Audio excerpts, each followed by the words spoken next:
There are many rules of the road that don't appear in traffic signals or on signs. They appear in law books and generally in your state driving handbook. We'll start by taking a look at issues related to right-of-way. The first, and perhaps most important rule is, a driver can never take the right-of-way. It is always given by one driver to another. Just because the law states that driver A should yield to driver B, the privilege to proceed first is not automatic. The next important rule is that you should never assume that another driver will yield to you, even when he or she is legally obligated to do so. This is why it's so important to pay close attention to the vehicles around you. You can often pick up clues to other drivers' intentions, even if they don't see you. If you're going to assume something about another driver, assume the other driver is completely unaware of your presence and will take the action that puts you at the most risk. If you have already anticipated a driver's worst move and developed a plan to deal with it, you have prepared well. There are some basic rules covering who must yield the right-of-way to whom. When it comes to pedestrians, the consequences of a right-of-way failure can be really serious. Unlike occupants in motor vehicles, they have no protection against injury. They're totally exposed. Naturally, drivers should avoid colliding with pedestrians under any circumstances. Vehicles must always yield to pedestrians who are legally crossing the street. Cars driving over crosswalks must yield to pedestrians on the crosswalk or sidewalks.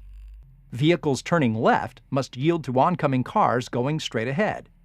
The car behind must yield to the car ahead, regardless of how quickly it stops. Vehicles entering or crossing a main road must yield to cars already traveling on it. Cars entering a traffic circle must yield to cars already driving in the circle.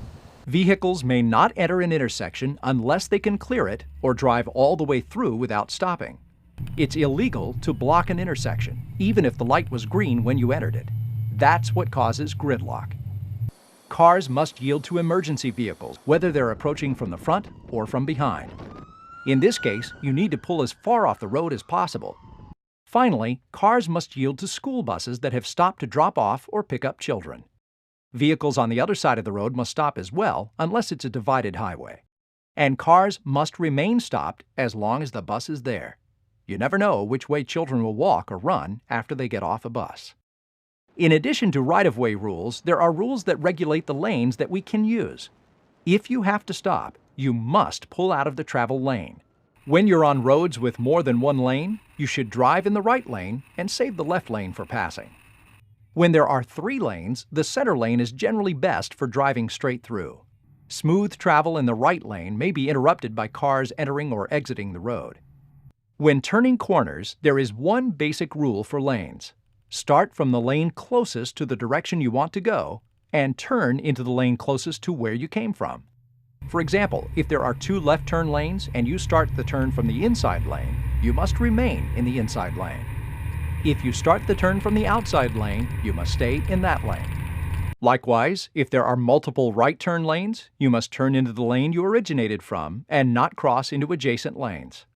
Whichever way you turn, do not switch lanes in the middle of a turn. Other vehicles are nearby, and you may collide with them.